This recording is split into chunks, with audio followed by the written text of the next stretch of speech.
President Obama called me and notified me that he had approved the Medal of Honor for myself from actions from October 25th, 2007 in the Korengal Valley. I joined the Army. At the time, I was working at Subway, sandwich artist. Didn't really have a whole lot going on. I was still in school. 9/11 happened. There's a war that is happening around us, Afghanistan, Iraq. I'm 17 years old. I'm about to be 18 years old. I'm an able-bodied male. I'm an American. When I first deployed, I was excited. I was ready. Let's do this. I got my gun. I jumped out of the planes. We're going to war. This is what I came here to do. Let's do this. I could see that, you know, at the start you see that spark in like the new guys. Like, they got it. Like, here we go.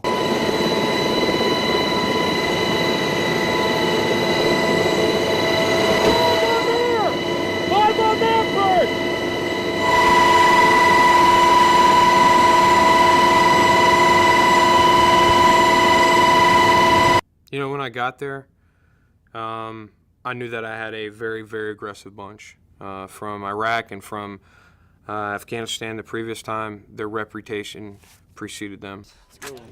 A very aggressive battle company is the one that will go out there and they'll get the job done no matter what the stakes. Just give us intent, and we're going to knock it out.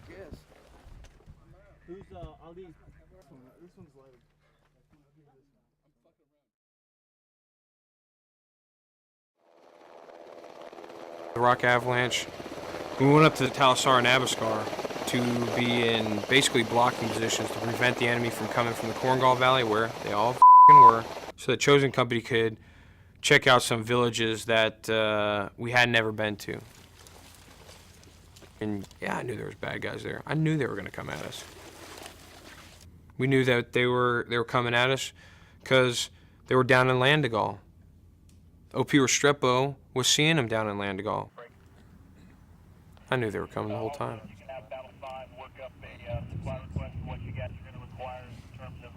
I think it was the second day. That's when we started getting the intelligence that they were, you know, we could hear them whispering. They were so close to us, they were whispering on their ICOMs, otherwise it'd give away their position. And then we ended up getting attacked on the third afternoon. 5-5. I've got guns coming in on 5-1. I've got guns coming in on 4-0 as well. Break. We were close. I was sitting there with Brennan because we all had our own positions. We started hearing the stuff come in over the radio, and it's just blowing our minds. These guys come up on a steep hill and are able to get on Sarnreis and Sarnrugel and Sarn Vandenberg. It's not your fault, dude. There's nothing we can fucking do. There's nothing we can do, bro. WIAs, hearing that someone's not answering the radio, hearing that they can't get to someone else. Hey, sit down. Where the bad guys at? We're gonna take those 2 moving action down there. We push up the Abascar, we're moving south down the Abascar, but they stop us, we set in, helicopters start coming into the valley. And they're holding the reins, and we can't go, and we're not gonna go, and we're just gonna sit there and get and hate everyone, and just marinate in our hate. And not be able to do anything, but you're still pulling security, you're still sitting there, and you gotta sit there calm, and gotta not let it show. You gotta keep it tight-lipped, just, you know, say your prayers for the guys and hope that it's not as bad as it sounded. I believe that they will be moving from the Landigal Spur down into the Landigal Draw towards the village of Landigal. I made the decision, being the commander on the ground, that I wanted to go into Landigal to get our weapons back and show these people that we're not going to give up. In the Gadigal Spur, we don't leave anything behind. I don't want them to have a war trophy. I don't want them walking around with some video showing off Sergeant Rice's M14, Sergeant Larry Rugel's, you know, backpack with his name on it. Hell no, I'm getting that stuff. That's not theirs, that's mine. And boys dug down deep, walked down to Landigal, put 1st and 3rd platoons up on Honcho Hill and the spur there. That was the Gadigal spur. So they were on the south side. I moved the headquarters element so we were on the north side. I got 2 Predators flying overhead. I've got a B-1 bomber flying overhead, and I got 2 H-64s flying overhead.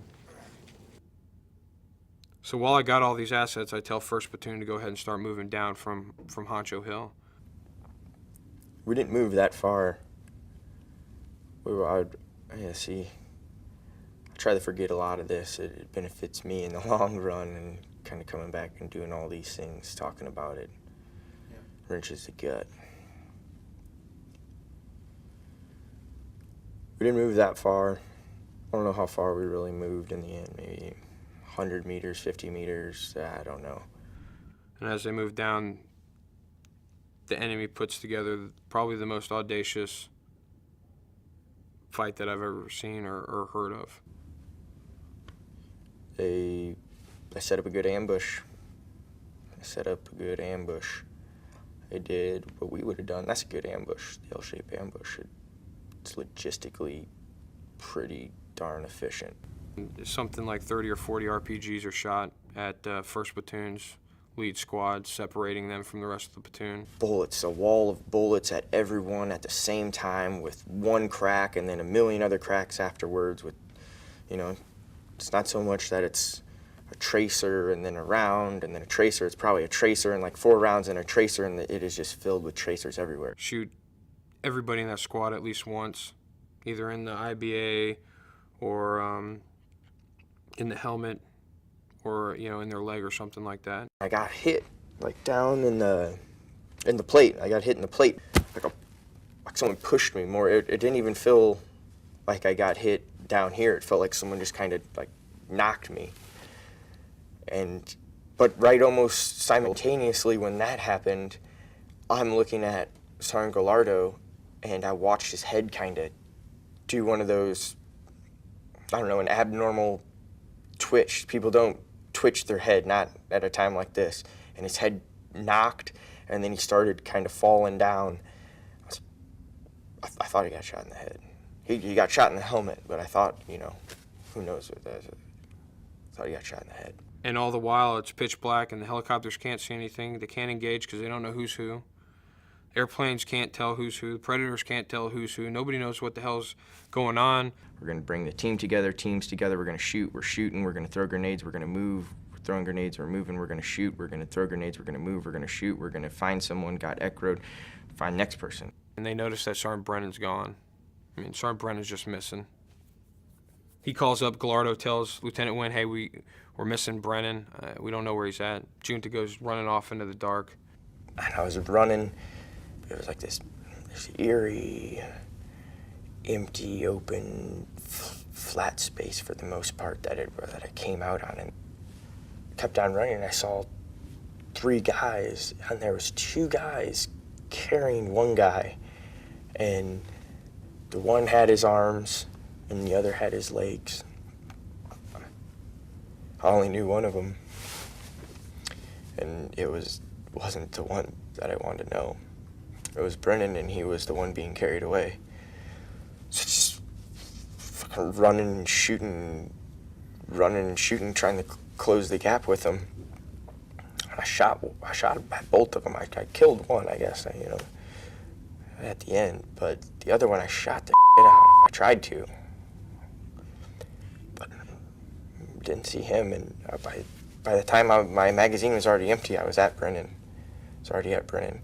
So just grabbed Brennan. I yelled for Sergeant Gallardo that got their f***ing taken. I'm like, what the fuck?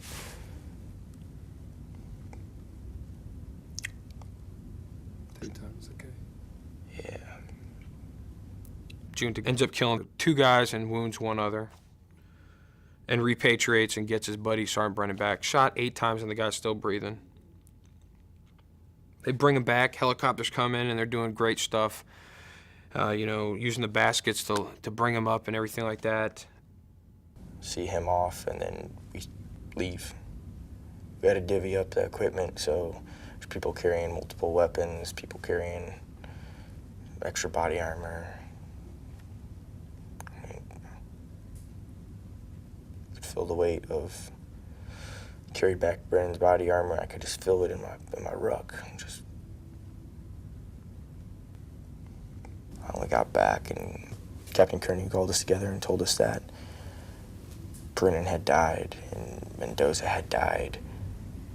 That was the first time, we heard that. Didn't know that. Didn't see that one coming.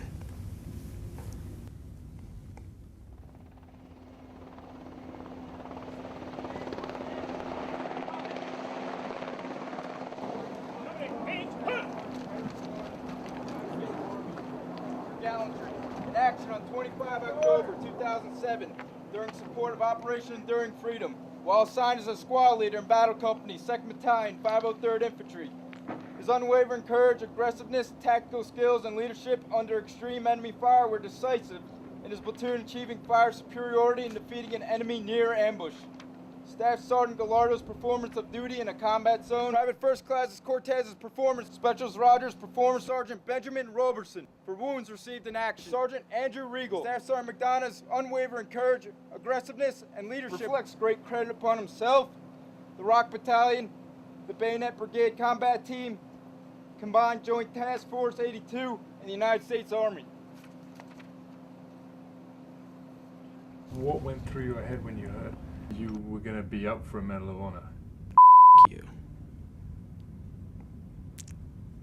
I said, that's not something. It sounds great in theory. It sounds really awesome in theory, but it's not. I mean, what's it worth? Brennan, Mendoza, no. Is it worth? No. I don't know what it's worth. It's worth a lot. I don't want to I don't want to downplay it at all. It is, the Medal of Honor is the greatest given to just some real tough guys out there doing it for other people that isn't necessary, but they do it, and that's not me. I didn't do I did what I did because in the scheme of this whole painting the picture of that ambush, that was just my brushstroke. It's not above and beyond. That picture wouldn't have been complete without that brushstroke, and it was my brushstroke to take. I didn't take the biggest brushstroke, and it wasn't the most important brushstroke. It was just one that completed the picture. This is the nation's highest honor. Awesome. And it's given to me, okay.